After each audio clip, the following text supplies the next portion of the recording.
আসসালামু আলাইকুম। সবাই কেমন আছেন? আলহামদুলিল্লাহ, আমরা আল্লাহর অশেষ রহমতে সবাই খুব ভালো আছি। আজকে আমি একটা শরবত বানাবো। এটার নাম হচ্ছে মলিদা।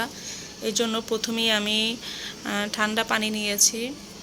এটা বরিশালের একটি ঐতিহ্যবাহী শরবত। এই জন্য প্রথমেই আমি চিনি গুঁড়া চাল ব্লেন্ড করে নিয়েছি। এখানে 1 গ্লাস পানিতে 2 টেবিল চামচ পরিমাণে চালের গুঁড়া নিয়েছি।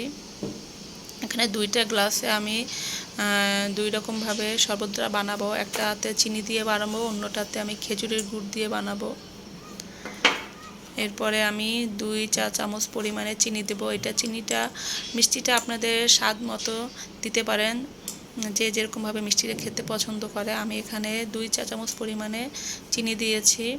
এরপরে আমি সামান্য কিছু লবণ দিব, একদমই সামান্য।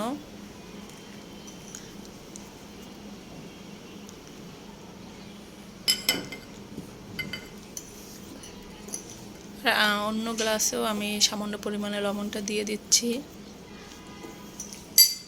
এরপরে আমি এখানেও 2 চা চামচ পরিমাণে খেজুরের গুড় দিব।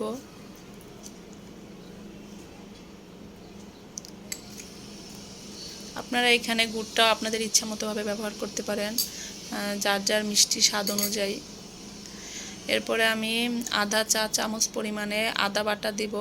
এই আদাটা স্মেলটাও সুন্দর আসে, ইভেন আপনার হজমের কাজও এটা সাহায্য করবে। যেহেতু আমি কাঁচা চাল ইউজ করেছি, এই জন্য এটা হজমের ক্ষেত্রেও কাজ করবে।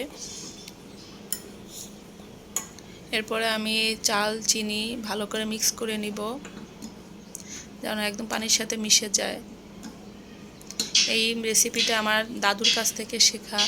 যখন আমরা ছোট ছিলাম তখন এই স্কুল বন্ধ হয়ে যেত, রোজা আমরা দাদা বাড়ি বসে রোজা ঈদ একসাথে করতাম।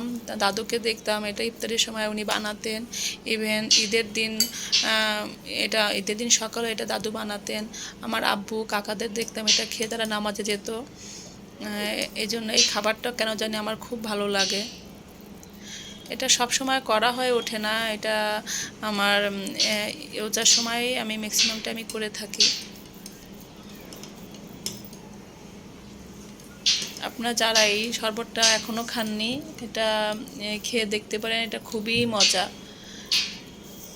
আপনারা তৈরি করে আমাকে কমেন্ট বক্সে জানাবেন এটা স্বাদটা কেমন, খেতে কেমন লাগে। আমার কাছে তো খুবই ভালো লাগে। এরপরে আমি নারকেল কোড়া দিব। এখানে আমি 2 টেবিল চামচ পরিমাণে দিচ্ছি।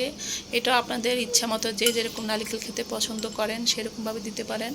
আমার নারকেলটা আমার কাছে খুব ভালো লাগে, যে আমি একটু বেশি করেই দিয়েছি।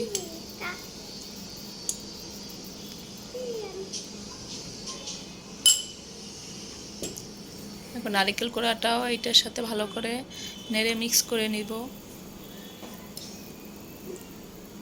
এই শরবতটা আসলে একটি অসাধারণ শরবত।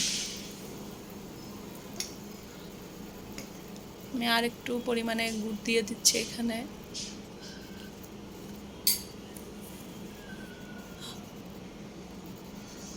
এই যে রেডি হয়ে গেল আমার মলিদা।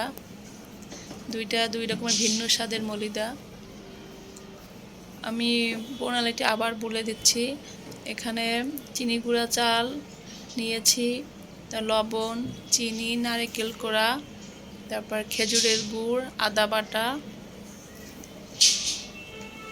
এই তো আমার ইফতারের জন্য শরবত রেডি। আসসালামু আলাইকুম।